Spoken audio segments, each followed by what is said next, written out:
plastic to, huwag kang makipagkaibigan. Sayang. Sayang talaga. Merong mga tao talaga na akala mo talaga kaibigan. Mga kasamahan natin yung vlogger na isa sa mga tinutulungan ni Idol Japper. Kaya hindi ko lubos naisip kung bakit na ginawa ito sa kanya. Sa dami-dami ng tulungan ng tao na yan. And ito ay meron kasing po sa Idol at meron na rin mga nag-react, pati mga kasamahan ko. At meron na rin mga nag-vlog. At nag-traitor sa kanya. Isa na ako doon, of course. Kay Idol Japper Sniper yan na tatraidorin ko siya. Sige nga, tanungin ko nga po kayo. 1, 2, 3. 1, 2, 3. Let's go.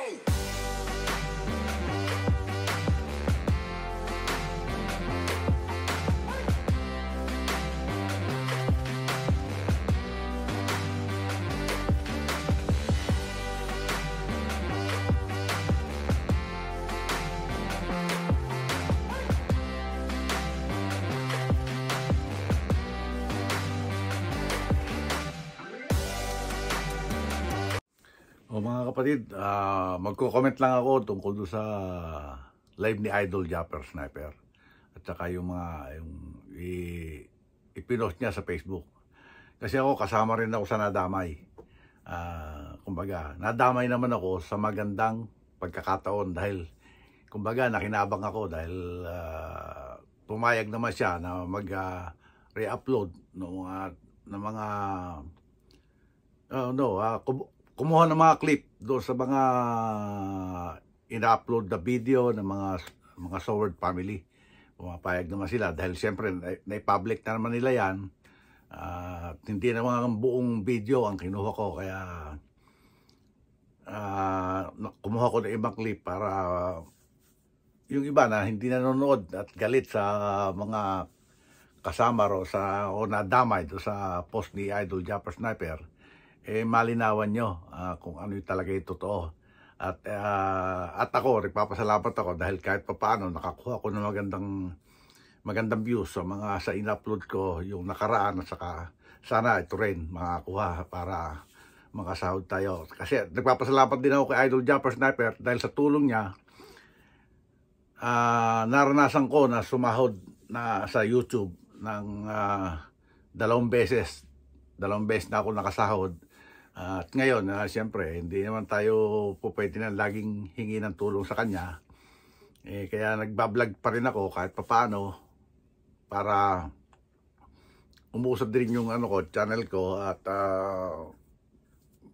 maybe makakasahod pa ulit tayo. Di ba? Kaya ano na ngayon almost 7 months na hindi pa ulit tayo nasahod. Umpisa nang sumahod tayo. Kaya nagpapasalamat ako kay Idol Japper Sniper, kay Nak Jeff, para nabibigyan tayo ng pagkakataon na makapag-vlog. At siyempre na-inspire tayo sa kanya.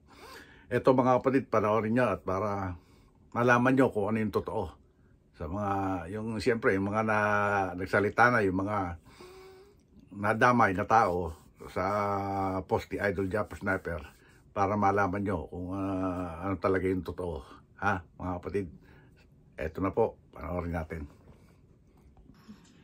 Shoutout nga pala dyan sa nagtatraidor sa Ninong Japper Sniper. Ayan, so hindi kami makapaniwala. Hindi namin na-expect na the Soward family.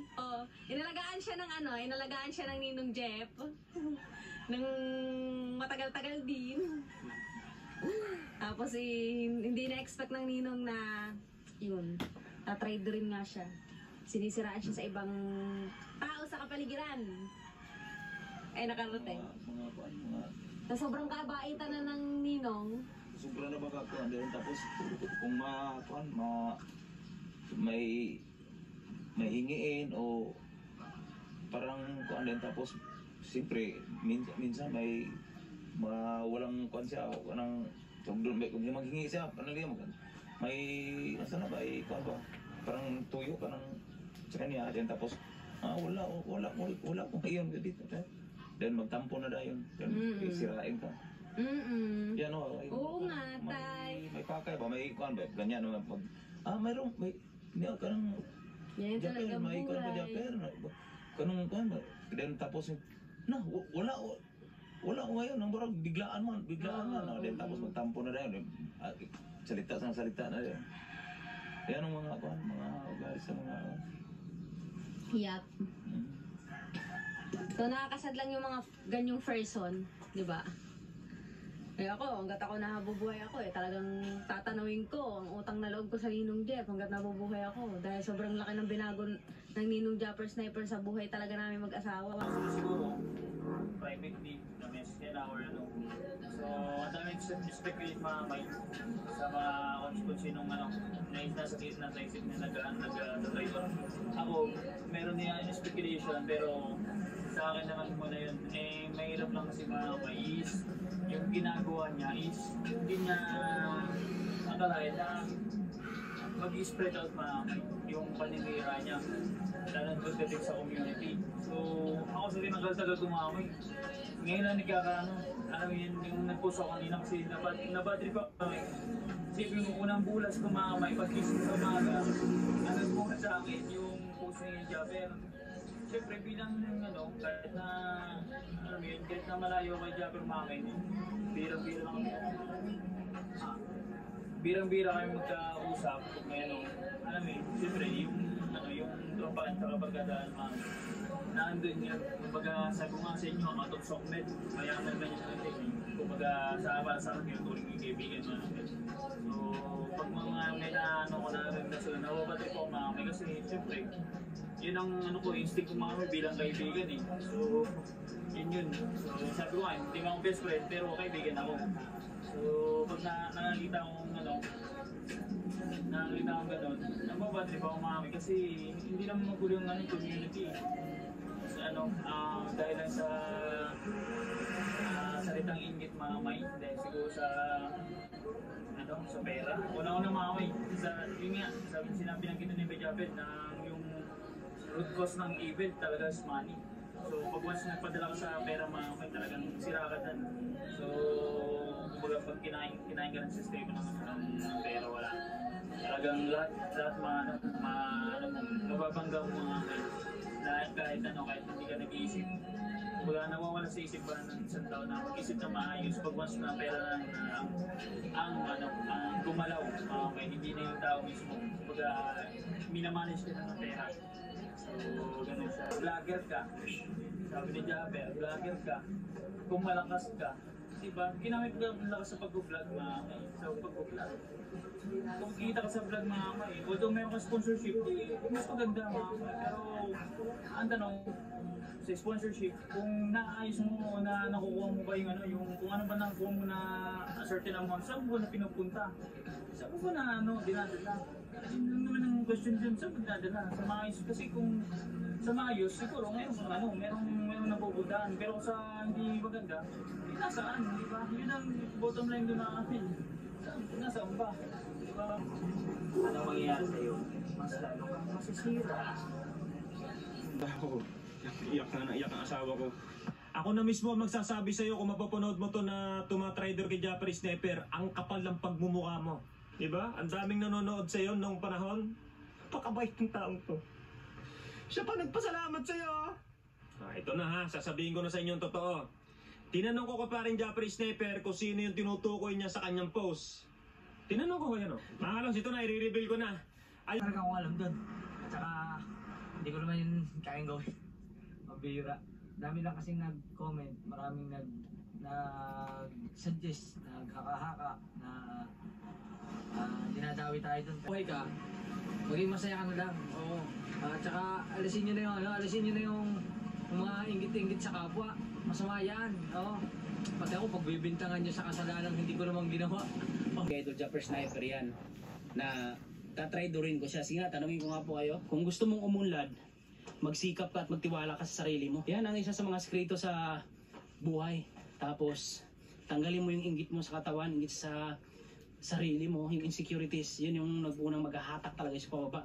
Hindi ka asenso, hindi ka abante sa buhay kasi imbis na bantayan mo yung sarili mong sikap, binabantayan mo yung sarili sikap ng ibang tao, yung umangat. Pag umangat yung ibang tao, pag inggitero ka, siyempre hindi ka na mapag-focus sa sarili mo kasi naiinis ka, bakit sa ganito, nagkaganyan na. ako hindi pa rin ganito pa rin. Ako po, tanggalin mo yan sa sarili mo, tol. Mahirap yan, brother. Mahirap yan. Kaya ang magandang gawin mo, magtiwala ka sa sarili mo, mag-isip ka ng magandang pwedeng gumanda at masinso yung buhay mo. Kasi tol, dito sa mundong ito, maiksi lang ang buhay natin. Huwag puro inggit kasi ang taong inggitero, may gagawin ka man o wala, naku po, titirahin at titirahin ka, nakakapatay ng inggit yung tao, mga tol. Yun yung pinakamahirap sa lahat, ang kalaban mo dyan. Yung inggit pag kahit wala kang ginagawa, kahit kaibigan mo pa yan, kahit best friend mo pa yan, kahit wala kang ginagawa, sisiraan at sisiraan ka ng tao na yan kasi inggit, maraming inggit sa katawan. Pag wala sa bukabularyo ko yan, tol. Kailangan yung baguhin nyo po yan. Yan, brother. Yan lang ang mapapayo ko, yan ang sikreto para mag-success ka sa buhay. Baguhin mo po yung ganyang ugali. Japper Sniper, para sa totoo lang mga Mars, mahirap kalimutan yung tao na dumaan sa buhay mo na napakalaking bagay. Ginawa siyang experiment ng Panginoon para para may matulungan siya mga tao na kailangan. Isa na ako doon, mga Mars. So yun nga, nabigla ako mga Mars dahil nung isang araw nakita ko na yun, nag-post si Idol sa kanyang FB page sa Sword Jabber Sniper. So nakita ko doon na talagang galit na galit siya. Yun nga, mayroon siyang inalagaan sa kanyang mahiwagang kubo at tinulungan niya na magka 6 digit, pero ang nakalagay doon ay bakit ganun ang may isa daw doon na tulungan niya na scam at traitor sa kanya. At yun, nabigla ako Mars dahil bakit ganun? Sabi ko, doon sa 6 digit na yun, isa rin ako doon Mars. Isa na ako doon na natulungan. Idol Japper Sniper, nakatulog sa kanyang bahay kubo. Ilang gabi din ako nakatulog doon, mga Mars, no? Minsan sa bahay pa pagpuno na kami doon, pag malakas ang ulan, minsan pinapatulog pa kami ni Idol Japper sa bahay ni Louie, ni Kapanalig, dahil wala naman doon si Louie. Kaya si Idol Japper mismo ang magdesisyon. Bay, lipat kayo doon bay sa kasi masyadong malakas ang hangin at malakas ang ulan, mababasa kayo. Ang gamit nyo na lang ilagay doon sa taas. Minsan sa taas namin ilagay mga Mars doon, minsan dinatakman. Kasama namin doon si Jokes, si Paring Jokes, si Paring Franstar, si Paring Noli. Yan ang mga kasama ko doon, mga Mars. Ang hindi lang nakatulog doon mga Mars, si Bayjan Riot, si Kanoto, yan, hindi rin nakatulog yan doon kasi malapit lang yung bahay nila So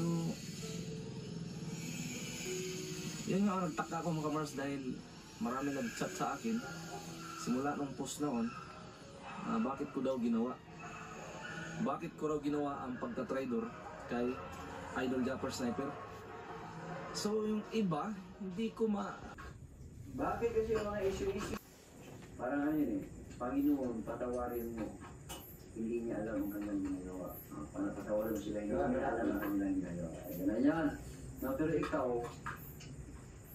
ikaw trader ka, magbago ka na ha. Marami nadadamay sa ginagawa mong trader ka.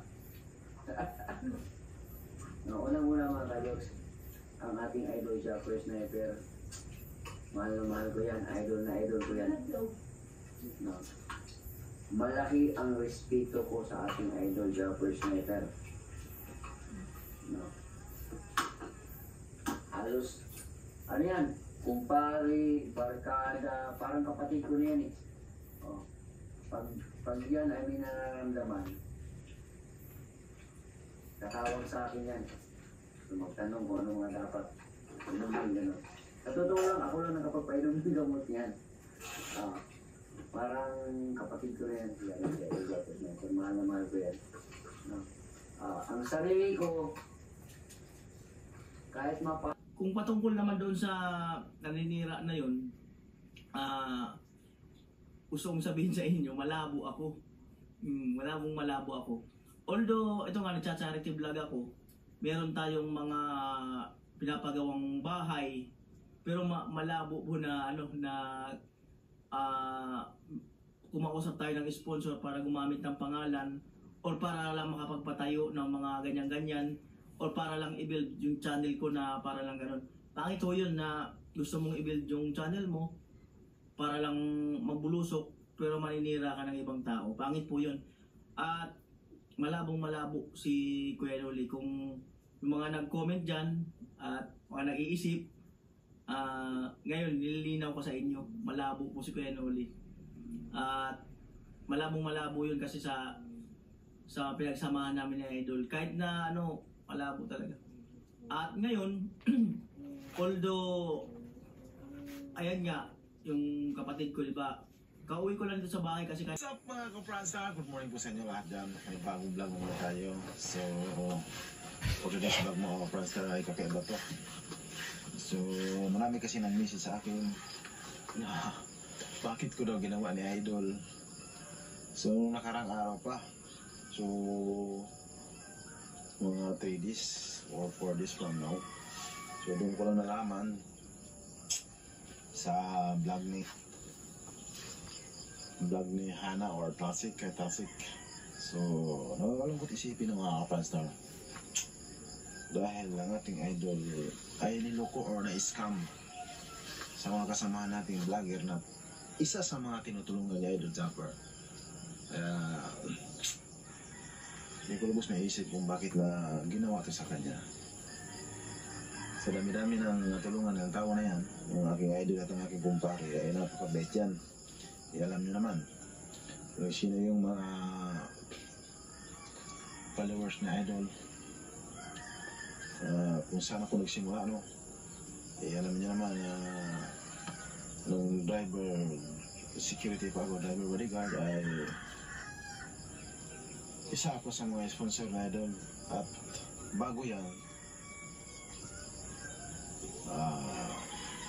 ay tama, isa ako sa sponsor na Idol Zapper Sniper. Bago yan, nagpuko sa kanyang vlogging. Kasi dati nagbablog na talaga siya kahit ay driver siya. At nakitaan na natin na marami siyang views at maraming tumutulong sa kanya. At tumutulong din siya. Ganun lang kasimple yun. So, dahil yung taong nanulugo sa kanya ay isa yan sa mga kaibigan ko, kumpare ko. Yan. Kung saan mapapunta na, pumunta din ng pumunta na ng Burias, pumunta ng Kasiguran. At nung taon na yan, nakita ko talaga, hindi pa siya nagbablog, ay parang ako lang din, hirap din sa buhay. So ngayon ay umangat na siya. Hindi ko nakalain na magagawa niya yun sa aking kumpare Idol Zapper. So marami nag-text sa akin or nag-message na dapat daw ako magpaliwanag. Kasi isa daw ako sa hinalaan na loko ni Idol, mga Magic Flex. So hindi natin masisisi yung mga tao kasi wala na sila alam. So ganun talaga isipin.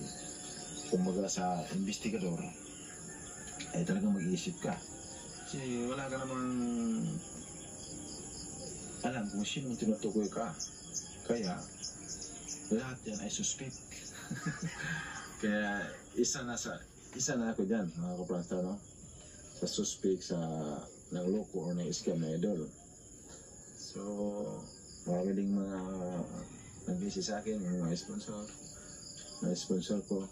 So, hindi ko lang babanggitin kasi medyo masilan or delikado. Pero hindi ko talaga labas maisip ng mga fans na kung bakit niya nagawa na Idol. Kasi si Idol sobrang bait ng tao na yan. Grabe. So diba? Sabihin ko ba sa inyo mga brata? Kung sino talaga ang tao nag-isla ko ng loko ni Idol. Wala ba kayong may idea dyan? Kung sino talaga ang nangloko sa ating Idol. Para sa akin, nabigla din talaga ako kasi hindi ko na makakalain na magawa niya. Kasi ako talaga, habang nasa kudir ako ni Idol, ay kahit matagal na ako kay Idol, no? Ni minsan, nasa bahay niya, pag kumain kami, hanggang gano'n lang, kain, upo, gano'n lang. Hindi nga ako magbukas-bukas din sa rip na Idol Japper kasi siyempre Nagul. Yung mga thank you sa lahat. Yung mga tawag ito, gusto magpasalamat pala ako sa community ko no, sa Sword community dahil grabe pala kayo mag-react no. Ang lupit yung mag-react na talagang pati yung mga ibang mga subscribers ko, yung mga friends ko sa Facebook, yung mga sponsor ko, pati mga yung dati, nung talagang tinatawagan ako, hindi ko sinasagot. Mini-message ako, hindi ko sinisin. Pasensya na kayo kasi tinatanong nila sa akin yung issue. Sorry kung ginawa ko yun. Pasensya na sa mga viewers ko dahil ginamit ko kayo pang prank mga sa ginawa kong kalukuhan na, dahil alam niyo naman nagpost naman ako sa Facebook na pero thank you sa inyo dahil ang daming concern sa akin, dahil na sobrang concern nila sa akin ay kung sino-sino na yung mga pinagbibintangan nila. Pero hindi ko pinatagal kasi siguro mga 4 na araw lang ito, no, 5. Inano ko na, i-reveal ko na kasi baka pag tumagal pa masira ang utak ng ibang mga napagbintangan. Mga kapatid, sana nagustuhan nyo yung in-upload nating video ng mga nakuha nating mga clip. Kayon, naunawaan nyo na kung bakit ginawa ni Idol yon. Kasi kaya niya ginawa yon, mga kapatid, para mag-boost up yung mga vlogger na humihina ang views. Di ba? Kasi, siyempre, marami kung medyo yung mga nakaka-pick up niyan, kaysa lalo't mga vlogger, katulad ko, nakinabang ako dahil nga nakapag-react ako diyan ng isang vlog kahit papaano I think 2,500 views na yung nakuha ko doon sa isa at sana ito makakuha rin. Kaya yan naman, pinapayagan naman ng ating pinuno yan ni Idol Japper Sniper para nga makatulong sa mga nasasakupan niya na vlogger. Ngayon, naunawaan nyo na mga kapatid at maraming salamat sa inyo at nakaabot kayo hanggang dulo ng vlog na to. At maraming salamat din kay Idol Japper Sniper at siyempre sa Panginoon. At pinibigyan lagi tayo ng kalakasan sa araw-araw at lagi tayong ginagabayan. Hanggang dito lang po. God bless us all and be safe always. We love you all mga kapatid. Bye-bye.